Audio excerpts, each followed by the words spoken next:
ubuzima bwanjye bwa buri munsi. Akazi nkora ni akazi kagendanye n'ivugabutumwa mu muryango, muri famiye. Mu kazi, titre yanjye mu kazi ndi umuhuzabikorwa wa Minisiteri y'ivugabutumwa mu muryango, ihuza amashami 3 arimo ishami ry'ivugabutumwa mu bana, hakabamo ishami ry'ivugabutumwa mu rubyiruko, ndetse n'ishami ry'ivugabutumwa mu bubatsi. Niko kazi rero nkora mu buryo bwa buri munsi. Natwe mu muryango w'abasoma biri aho nkora nyine, icyo duhora duharanira no kugira ngo turebe niki twakora mu muryango muri kino gihe, kugira ngo turebe ko habaho ingo zizihiye Imana na benezo. Mu bijyanye na Minisiteri ya couple, ni ukugira ingo zizihiye Imana na benezo. Ni ukuvuga Imana yareba urugo rwanyu ikarwishimira, ariko kandi namwe mukaba mwishimiye kuba muri urwo rugo. Ari muzi ko hari abantu baba mu miryango batishimiye kuyibamo, akumva ugasanga umwana avuga ati iyo mba ntaravukiye hano. Ibyo bibaho. Iyo mba ntarashakanye na runaka, ahari iyo mba narashatse runaka, ubu ngubu tuba tumeze gutya. Ariko twifuza ko abantu bubaka ingo zizihiye Imana, ariko zikaba zizihiye na benezo ubwabo, ukaba mu rugo wishimiye kubamo, ukanezezwa. Mbese bya bindi umuntu avuga ati ndumva ntabaye hano nta handi naba, nta handi hanezeza nk'iyo ngeze mu muryango wanjye.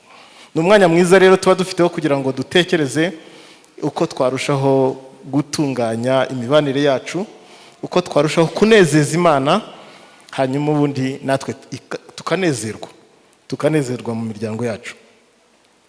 Amagambo rero bamaze kudusomera, ndahera ku magambo yo mu butumwa bwa Yesu bwanditswe na Luka, iki gice cya 12, niho haturuka intego itorero ryose ryafashe, intego yaganiriweho hirya no hino ahantu hatandukanye mu maparuwasi atandukanye ya EPR muri iki gihe cy'umuryango.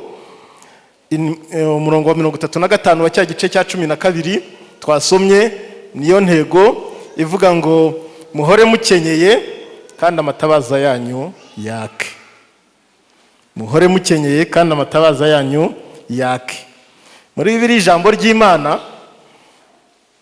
ry'Imana aho baravuga ngo muhore mukenyeye nk'abari ku kazi kandi amatabaza yanyu agumye yake. Babyumva?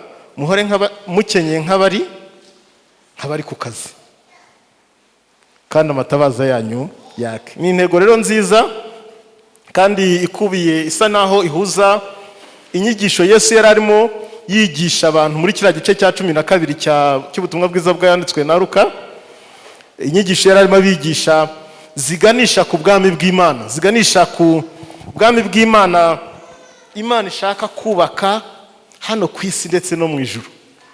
Yagambiriye kera, kuva ubwo umuntu yamaraga gukora icyaha, igambirira kugira ngo muzi ko tujya dusenga mu isengesho rya Data wa twese tuvuga ngo ubwami bwawe buze. Haleluya, haleluya.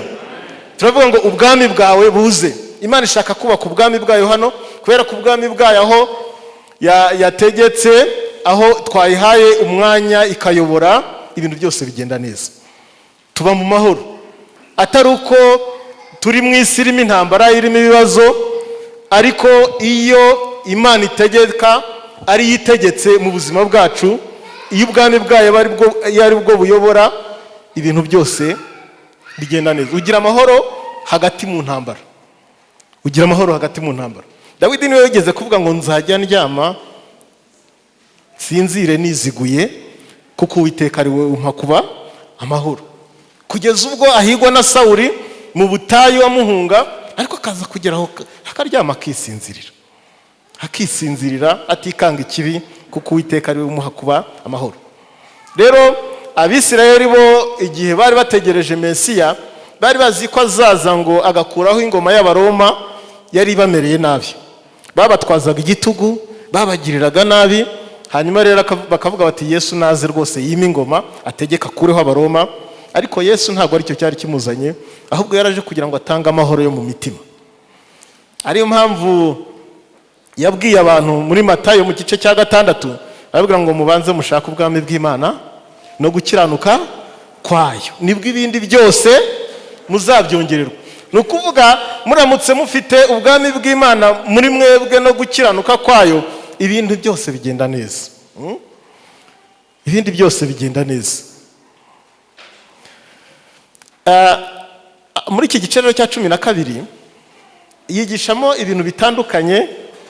Atangira avuga ibyo kudatinya abantu. Aravuga ngo ntimuzigere mutinya abantu, ahubwo icyo muzatinya, ngo muzatinya umuntu, ntimuzatinya umuntu wica umubiri. Icyo muzatinya ni umuntu ushobora kwica umubiri akohereza n'umuntu Gehinomu. Niko bavuga ku murongo wa 4. Aravuga ngo kandi ndababwira mwebwe inshuti zanjye ntimugatinya abica umubiri, hanyuma ntibagire ikindi babatwara. Ahubwo ndabereka uwo mukwiriye gutinya. Mutinye umara kwica umuntu agashobora kumujugunya muri Gehinomu. Yesu arimo kuvuga iby'ubwami bw'Imana, arimo kwigisha ubwami bw'Imana bukwiriye gutegeka, bukwiriye gutwara mu mibereho yacu ya buri munsi, mu gihe imibereho yacu yose. Ariko mbere yuko ubwo bwami bw'Imana tububamo 100%, kuko ubu ngubu Paulo niwe wavuze ngo dusogongeraho igice, ngo dusa nkaho ari gusogongeraho kuri ubwo bwami bw'Imana, kuko bwarasohoye, ariko ntabwo umugambi uruzura neza rwose. Uzuzura neza igihe tuzaba turi kumwe na Kristo mu bwami bw'ijuru, aho tutazigera twongera kubona ikibi na kimwe. Rero Yesu arababwira ati nubwo tugitegereje ko Imana izahindura ibintu byose bishya, ibintu byose bikaba bishya, ariko hagati aho muracyari mu isi, murakwiriye kuba maso. Muzahura n'ibibazo. N'igihe yabasabiraga agiye gusubira mu ijuru, mu butumwa bwa Yesu bwanditswe na Yohana mu gice cya 17, yaravuze ngo ntabwo mbasabira ngo bakure mu isi, ahubwo ndabasabira ngo barindiremo.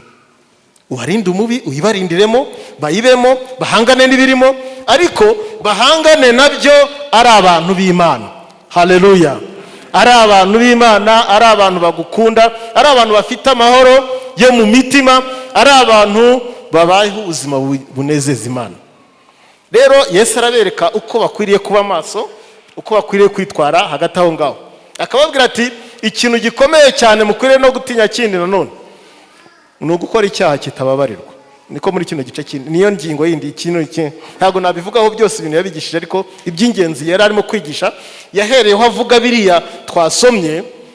Ikindi kintu yavuze ni ikijyanye ngo no gutuka umwuka wera, ngo nicyo cyaha kitababarirwa. Ngo ubundi ibindi byaha byose birababarirwa, ariko gutuka umwuka wera byo ntibabarirwa. Gutuka umwuka wera rero ni gute? Gutuka umwuka wera ni ukwanga imbabazi twahawe n'Imana ku bwa Yesu wapfuye ku musaraba. Ni uguhindura ubusa igikorwa Yesu yakoze ku musaraba, igihe yapfaga akamena amaraso, yamenaga amaraso agapfa kugira ngo aducungure. Uko nguko kubihindura zeru, kubyanga kubyakira, kwanga kubyemera, uko niko gutuka umwuka wera. Icyo cyango nta muntu uzigera akibabarirwa n'umwe. Icyo kizarimbura, ni nacyo kizarimbura abantu mu by'ukuri urebye ahanini. Iki kizarimbura abantu benshi. Nubwo hari abazarimburwa no kurangara no kwisubirira inyuma no gukora ibyo bishakiye, ariko icyo kiri muzarimbura abantu benshi. Ikindi yaravuze ati mwe gutekereza yuko ibintu mwatunga, imyambaro mwakwambara, ubuzima runaka mwabaho ari byo bibahesha ubugingo. Yaravuze ngo mwitonde kandi mwirinde kwifuza kose, kuko ubugingo bw'umuntu butava mu bwinshi bw'ibintu atunze. Ntabwo wabona ubugingo buheshejwe n'amafaranga utunze cyangwa se n'imitungo ufite, kubera yuko yahise abacira umugani w'umuntu ngo wari utunze ibintu byinshi cyane, ngo aravuga ngo mutima wanjye nezerwa wishime, kubera ko ufite ibintu biguteganyirijwe by'igihe kirekire cyane. Ariko ngo agiye kumva yumva ijwi riramubwiye ngo wamupfuwe, iri joro uranyaga ubugingo bwawe. Mbese iri joro uri bupfe, urapfuye iri joro, none ibyo waruhiye byose biraba ibyandi. ariko igikomeye cyari ukwizera Kristo, umuntu agakizwa akakira Kristo Yesu agahinduka akamwizera. Icyo nicyo cyari kuba gikomeye kurusha ibindi. Hanyuma rero anababwira yuko ubugingo bw'umuntu butava mu byo kurya, mu myambaro n'ibindi, ntabwo ariho buturuka. Ageze rero kuri murongo wa 35 mubona ko abanditse Bibiliya badushyiriyeho uriya mutwe uvuga ngo tube maso dutegereje kugaruka k'umwami Yesu.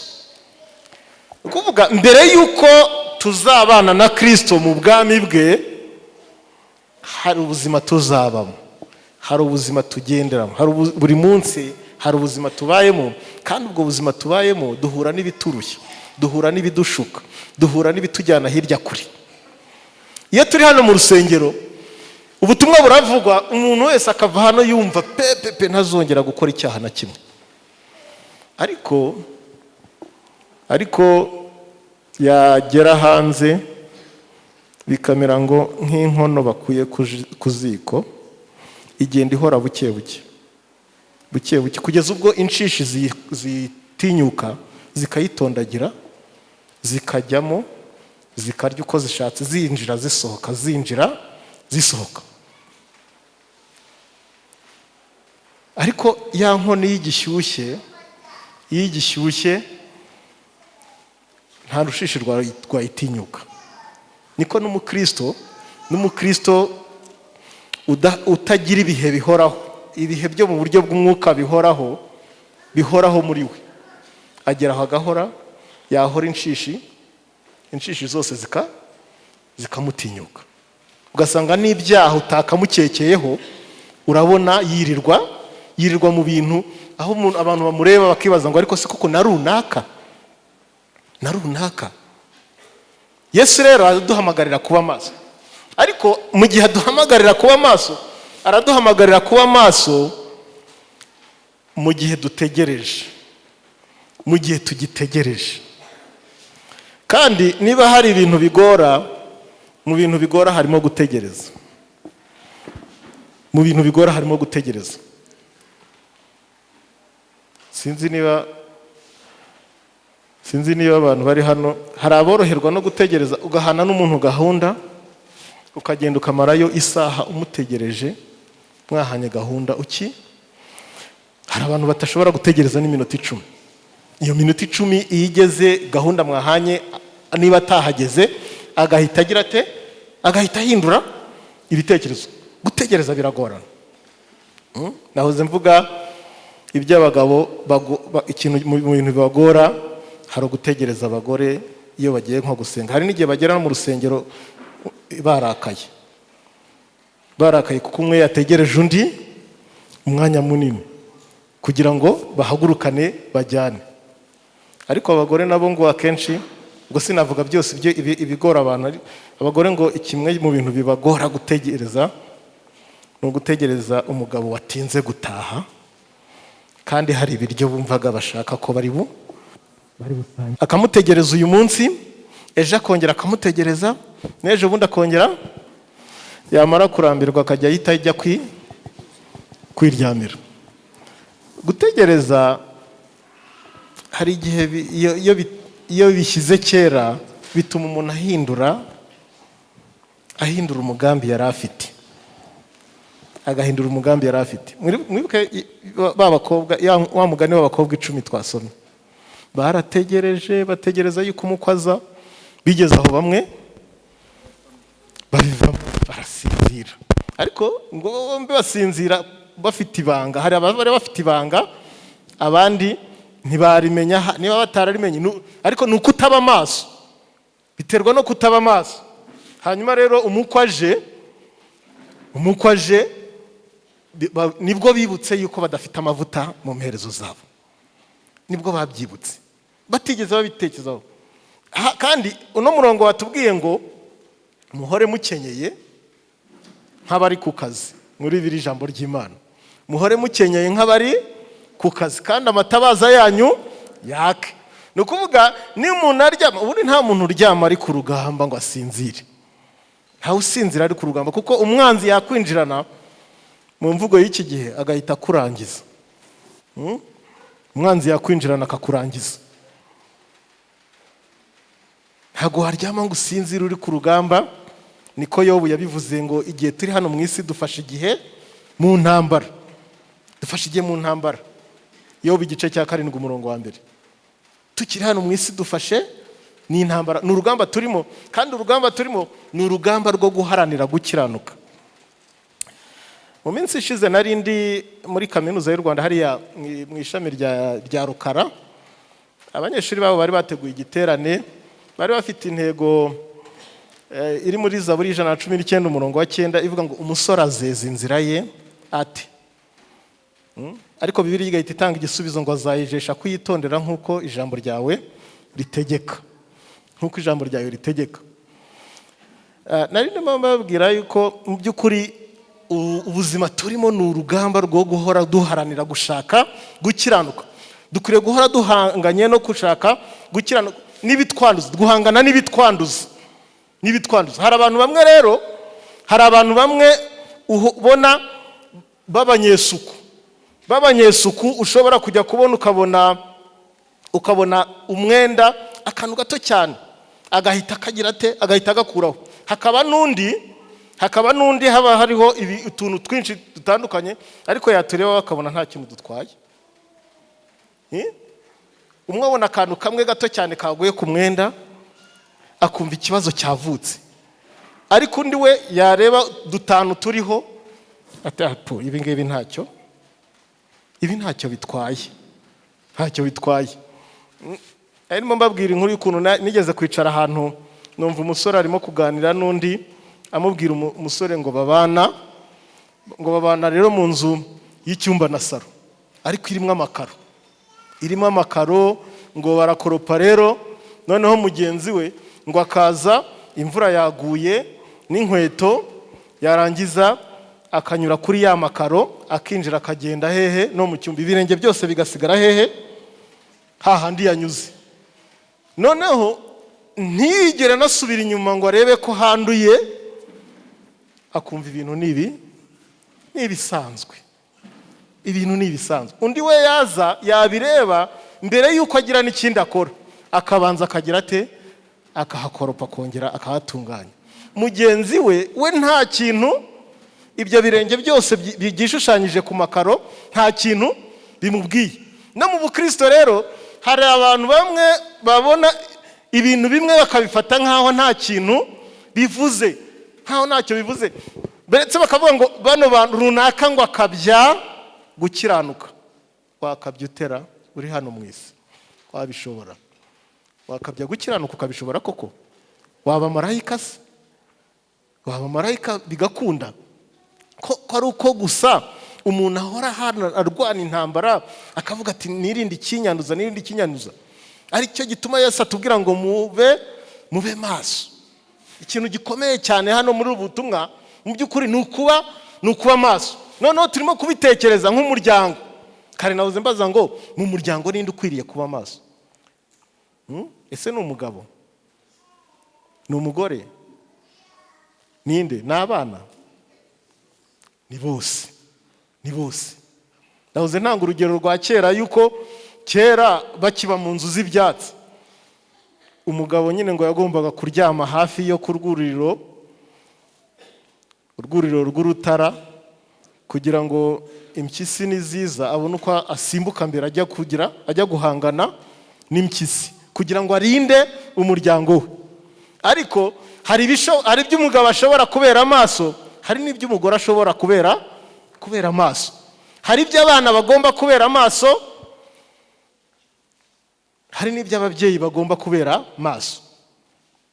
Kare nahoze mvuga iby'inkuru naho somye ejo iri ku gihe, inkuru iri ku gihe ivuga yuko ngo hari ubushakashatsi bwakozwe na RBC bwagaragaje yuko mu Rwanda 23% cy'urubyiruko babaswe n'inzoga kandi ngo bafite agahinda gakabije.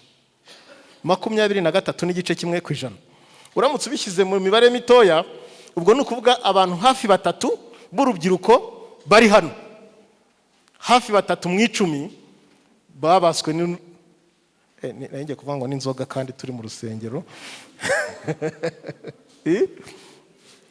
Mwebwe ntago murimo.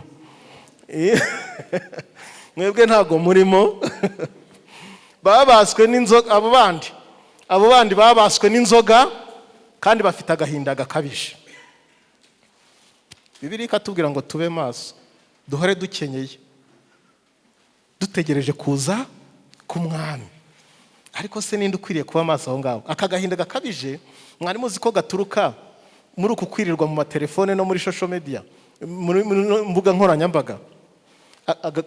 Imbuga nkoranyambaga, aya matelefone atera agahinda gakabije, depression mu rubyiruko. Baragenda, umuntu akagenda akibera mu cyumba cye, akibera iyo ngiyo, akumva adakeneye abandi bantu. Icyo bita mu cyongereza socializing, kubana n'abandi, kuganira n'abandi, kuvugana n'abandi, bikagira gute, bikazarangira akagira ubwo yumva bimuhagije kuba wenyine. Ariko bikazakuza gahinda gakabije muri we, aho ageraho agatekereza yuko nta muntu umwumva, nta muntu umwitayeho, abantu bose bamukuyeho amaboko n'ibindi. Ikindi, hari ubushakashatsi duherutse gukora, twari turimo kureba ese ni ibiki byugarije urubyiruko. Hanyuma ubwo bushakashatsi rero twakoze, kimwe mu bintu bikomeye twabonye nuko mu rubyiruko harimo benshi batekereza kwiyahura. Benshi barimo gutekereza kwiyahura. Mbese wagize ibitekerezo byo kwiyahura. Ikibazo cyarabazaga ngo se mu gihe cy'umwaka gishize waba warigize ibitekerezo byo kwiyahura? Ugasanga nka 80% bagize ibitekerezo byo gutekereza kuba yakwiyahura. Noneho kwibaza uwigeze agerageza, noneho naho umubare usanga atari mutoya, kuko usanga utari munsi y'10%. Abagerageje kwiyahura wenda akabitekereza, hari ukubitekereza ariko hari no kubigerageza. Ninde ukwiriye kubera amaso abo bajene bacu ko bugarijwe na byinshi? Amafilime y'amapornography, amafilime y'ubusambanyi birirwa bareba. Uko iterambere rya tekinoloji riza, telefone zacu tuzitwaramo amafilime n'ibindi. Hari umupasiteri umwe w'Ibugesera wigeze kutubwira ukuntu umwana we mutoya yigeze kurega agakobwa gafite nk'imyaka 4 karegaga musaza wako ufite nk'imyaka 10, ngo yanze ko reka mbivuge mu yandi magambo, yanze ko baryamana. Amurega ko yanze ko baryamana kubera iki? Kubera ko umwana w'umuhungu yafashe telefone ya mama we ayijyana ku gasantere, aba DJ bamushyiriramo agafilime k'abantu bakuru. Sibyo? Bamaze kukamushyiriramo, hanyuma arakazana akajya atira telefone, mama we akagenda akigira mu cyumba akirebera agafilime. Bukeye rero mama we ntago yarazi iyo biva niyo bijya, yarazi kwitaba no guhamagara kuri telefone. Ibyo kujya kureba amafilime muri telefone ibyo ntubimubaze. Hanyuma rero bukeye raza kwereka gashiki ke gatoya, gatereka natwe tubikore.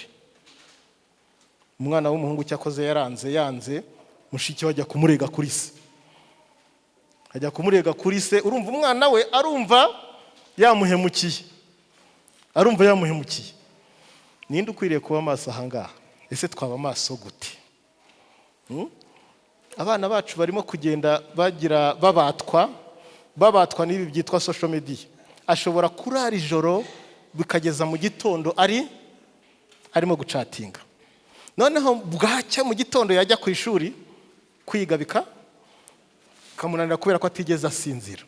Ukajya kubona ukabona umwana arimo kugenda atsindwa buke. Mu teenager, ni ukuvuga ni umwana w'ingimbi, arimo kugenda asubira inyuma, ukibaza icyabaye, bikakwebera. Ugashakisha, ariko ntuzamenye yuko ari telefone wenda wamuguriye, cyangwa se yatunze yaguhishe. Benshi barimo kujya mu busambanyi babitewe no kwirirwa bareba ayo mafilime n'izindi ngeso zindi bigendana nazo. Abandi bwose pe. Hari agatabo tumaze iminsi dutegura, kazaboneka wenda hari nk'umwaka utaha, kigisha urubyiruko ku bijyanye no kwirinda ibyo ngibyo bijyanye no kubatwa n'imbuga nkoranyambaga ndetse n'ibiyobyabwenge n'ibindi bintu bitandukanye. Hari abo udashobora kubona yafashe umwanya wo gusenga, ahubwo mu gitondo saa 9 z'ijoro ukabona wenda yagiye kuri Facebook yapostinzeho ikintu kuri saa 9 z'ijoro. Aricyo kintu gikomeye. Ninde ukwiriye kuba maso aho ngaho? Ninde ukwiriye kuba maso? Ndetse noneho ikibazo gikomeye, ababyeyi ntago bazi uko baba maso kuri ibyo ngibyo. Nacyo ni ikindi kibazo. Bamwe nta nubwo bazi ngo ese twabifata gute, twabitwara gute, twabigenza gute kugira ngo umwana tumufashe. Agera ubwo yangirika bamureba agenda buhoro akazarunduka, ageze ubwo badashobora kumugarura. Abatangira kunywa ibiyobyabwenge, ushobora ntago ari byo wenda naje kwigishaho uyu munsi, ntago ari byo naje kwigishaho, ariko hari ibimenyetso biranga umwana watangiye kujya mu biyobyabwenge. Ibimenyetso bigaragara, ukaba wabikurikirana, ukaba maso. Kuko amagambo twasomye muri Yoweri, ni amagambo Yoweri yavugaga ibintu byabaye mu gihugu. Yoweri yavugaga ibintu byabaye mu gihugu, akavuga ati ese ibi ngibi mwigeze mubyumva mu gihe cyanyu? Mwigeze mubyumva mu gihe cyanyu? Ibiriho muri kino gihe Mama Jeanne. Tekinoloji yari itaratera, yari itaraza, ariko wenda hariho ibyaho ariko tekinoloji yari itaragera aho igeze uyu munsi. Uyu munsi umwana arangizwa n'umuntu uri muri Amerika, atigeze anahura nawe, atigeze anabonana nawe amaso ku maso, ari amafoto gusa birirwa bohererezanya, ibyo bita sexting. Icyongereza sinzi ikinyarwanda cyacyo, ariko no gukorana imibonano mpuzabitsina kuri internet. Umwe ari muri Amerika, undi ari he, umwana akangirika neza burundu bikarangira. Ninde ukwiriye kuba maso? Muhore mukenyeye, kuko ibitwangiriza, ibyinjira mu muryango wacu ni byinshi. Yoweri rero mu buhanuzi bwe yavuze ngo ibintu byabaye, yibaza ati mumbwire, mwaba mwarigeze mubyumva mu gihe cyanyu? Ati ibintu byabaye nagahomamunwa. Ibyabaye nuko imyaka yariwe n'akagungu, indiribwa n'uburima, itarariwe n'uburima yariwe n'ubuzikira, itarariwe n'ubuzikira yariwe n'inzige. Kuba ibyorezo byagiye biza bikurikirana, kimwe kiza gikurikira ikindi. Ariko wajya kureba ugasanga ibyo bintu byangije igihugu, bigatuma igihugu kibamo umuborogo, kibamo akaga. Ugasanga ibyo bintu n'utuntu tworoheje, Kagungu urayizira? Ntabwo ayizi, yavukiye mu mujyi we, ntabwo ayizi. Kagungu ntabwo ayizi, nawe ntabwo wayimenya. Ni Roseneve harya? Umuntu wo muri Roseneve uzi Kagungu ninde? Nta n'umwe uzi Kagungu. Ariko muzi imigozi y'ibijumba. Murayizi? Mwabonye aho ibijumba bihinze? Kagungu rero ni udusimba dutoya, buriya gitangaje nuko ari natwo tuvamo ibinyugunyugu. Two n'ibinyabwoya. Ibinyabwoya, Kagungu n'ibinyabwoya nibyo bivamo ibinyugunyugu, nyuma nyine niko byiyuburura. Ni udusimba duto tugenda twikura, wenda umuntu yadushyira mu rwego rw'ikinyabwoya, ariko kaba ari kagutoya ko kaba katangana n'ikinyabwoya. Icyo rero bukora iyo wahinze umurima wawe munini rwose ungana na hano uko hangana, uhingamo ibijumba. Iyo rero utabaye maso, twa dusimba twitwa Kagungu tukazamo muri ya migozi, hashobora kuza ari kamwe, gashobora kuza ari kamwe. Iyo utabaye maso ngo umenye uko uhita uhangana nako, ugakuremo ukajugunye, ujya kubona ukabona mu minsi 2-3 twabaye twinshi. Iyo rero ukomeje kubibona tuza twiyongera, wowe ukajya wibonera ntacyo. Ni udusimba turimo kurya iki? Turimo kurya amababi y'iki? Y'imigozi. Ariko nyamara ya mababi y'imigozi turimo kurya ni amababi y'imigozi yawe. Turayariye, uratureba, ntacyo ubyitayeho, ejo nujya gusarura, niba warakoresheje nk'ibihumbi nka 200 uhingisha hano ugatera, ushobora kuzasaruramo nk'ibihumbi 2 byonyine kubera kagungu zariye ya migozi. Inzige, reka mvuga isanane. Isanane murazizizo, hari umuntu uyitinya muri mwe? Nta n'umwe uyitinya. Uyibonye bajya kuzitoragura. Ese watekereza ko yateza idega, yateza ibibazo, akaga gakomeye? Watekereza ko kabara agasimba gashobora kuza kagateza inzara mu gihugu? Kagateza inzara mu gihugu? Reka tubifate mu rwego ndigereranyije n'inzige. Watekereza ko ari ikintu cyaza kigateza inzara mu gihugu ku buryo igihugu kibamo ibibazo? Kubera yuko baratubwira ku umurongo wa 12 twashorejeho, baravuga ngo kandi umunezero ushira mu bantu. Umunezero wageze aho ushira mu bantu kubera ibibazo bari barimo. Ibibazo bari barimo byatejwe n'iki? Na kagungu, n'inzige, n'uburima, n'ubuzikira. Utuntu twose utakwirirwa utabona hano mu nzira tugenda ngo wirukanka, nta nubwo wadutinya. Utuntu dutoya utanatinya, ariko twangije igihugu, tugitezamo inzara, tugitezamo ibibazo, umunezero ushira mu bantu. Reka mbabwire rero, natwe hari ibintu bitoya, tuntu dutoya dushobora kubona mu miryango yacu.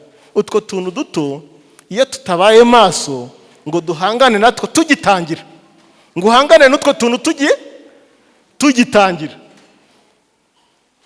ntushobora kumenya yuko ari inzige urimo kwinjiza hehe? Muri famiye yawe, mu muryango wawe. Nahoze mbwira abakare, abana murahari, mugire gutya abakiri maso turebe. Ese bundi mwahagurutse mugaha Imana icyubahiro? Muhaguruke muha Imana icyubahiro. Mutere haleluya numve 1 2 3.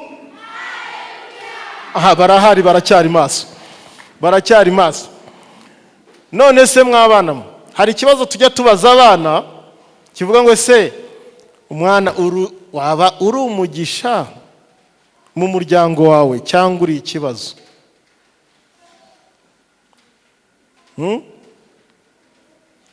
Reka mbihindure. Waba uri igisubizo mu muryango wawe cyangwa uri ikibazo?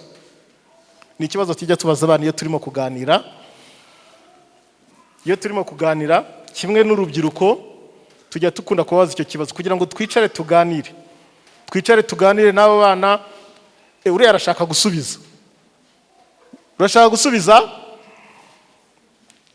Kuba ikibazo mu muryango wawe nuko ababyeyi bawe bahora bahangayitse kubw'imyitwarire ufite, kubera uko wambara, uburyo wambaramo. Rimwe na rimwe bakanakubwira ati ariko iyo myambarire rwose ntabwo ikwiriye. Ariko si ibingibi batwaye iki koko? Ibi bigutwaye iki? Urabona hari icyo bitwaye? Bati mwebwe murabo muri analogue, ntago murabo muri digital. Ntago muzaho ibintu bigeze muratubwira ibyo muri 70 na kanga. Ubuse muragira ngo twambare nk'abo muri 70. Reka kwambara nk'abo muri 70 na, ariko wambara ibihesha Imana icyubahiro. Ariko kandi usibye no guhesha Imana icyubahiro, utume n'umuryango wawe bakubona nk'igisubizo aho kukubona nk'ikibazo. Nahoze nanga urugero rw'umubyeyi umwe arwara diabete, ariko umwana imyitwarire ye yatumye umubyeyi araremba, agarukira Faisal yari agiye gupfa. Mutekereze umubyeyi yapfuye kubera guhangayika kubw'imyitwarire y'umwana. Umwana yagiye mu biyobyabwenge, ubundi akiba. Ikintu kiranga abana bagiye mu biyobyabwenge, bariba sana, bariba kubera ko abagomba kubona amafaranga buri munsi yo kugira gute, yo kugura kabure.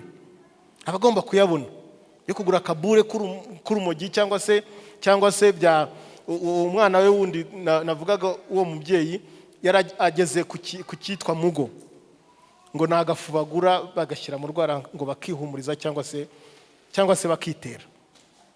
Umwana nawe ndamuzi twaranaganiriye, ariko bitangira buhoro buhoro, ubona nta kintu bitwaye, menya ntawe ukivuga ko amafuti y'umugabo ari bwo buryo bwe. Umugore bakamubwira ati ariko uko kuntu ibyo bintu ukora ntabwo ari byiza, ntabwo mbikunda. Ariko nta kintu bitwaye, niba batabikunda kuki ubikora kabiri gatatu, winjiza inzige zinjira mu muryango wawe, ziza zirya umunezero, ziwurya umunezero ukazashira mu muryango wanyu.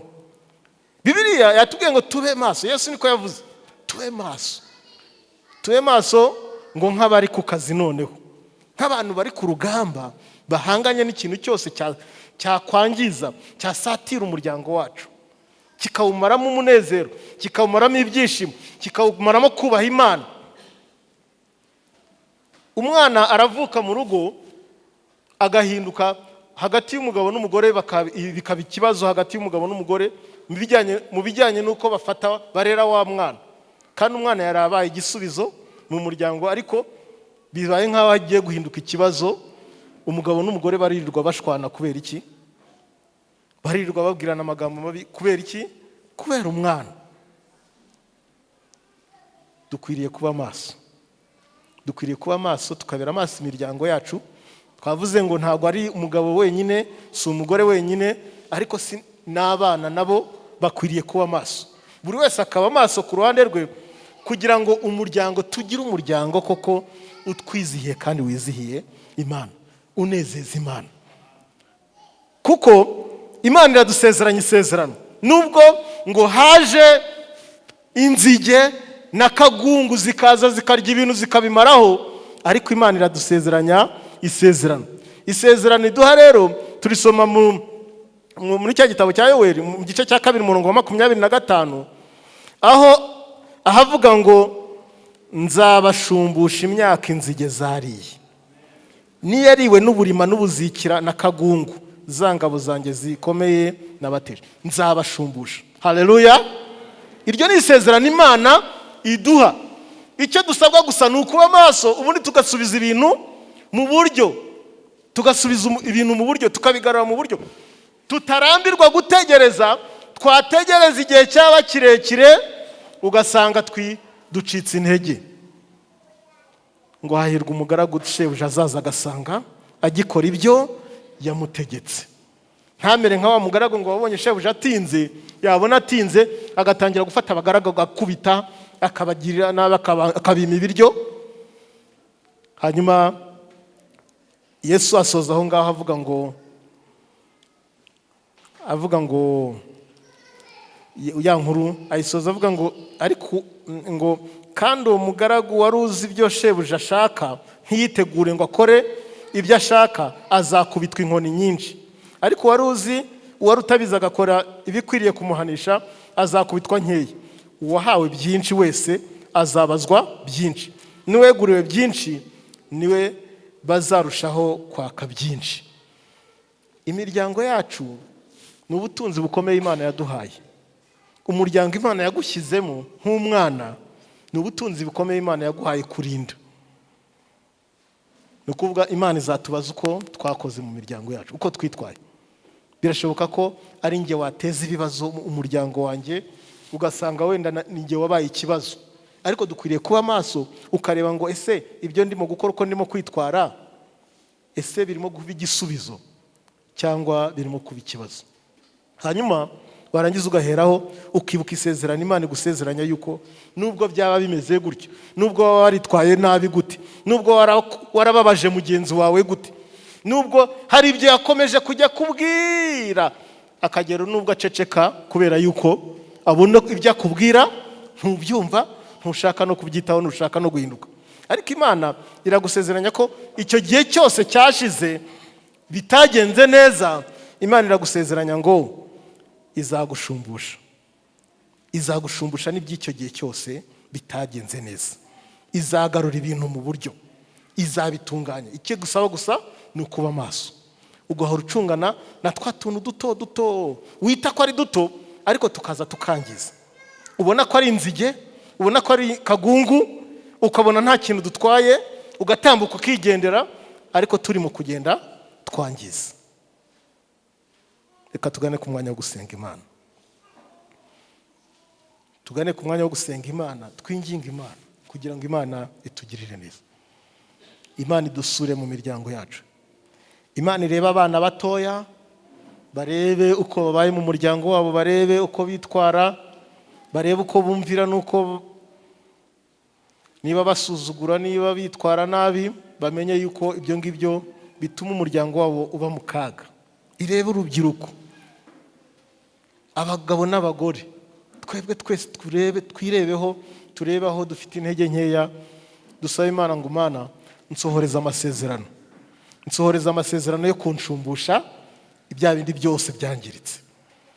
Hari byangiritse bimaze igihe kirekire, wenda byari no ku rwego rwo guteza divorce, abantu bavuga bati reka dutandukane bigira inzira, aho kugira ngo dukomeze kubana gutya.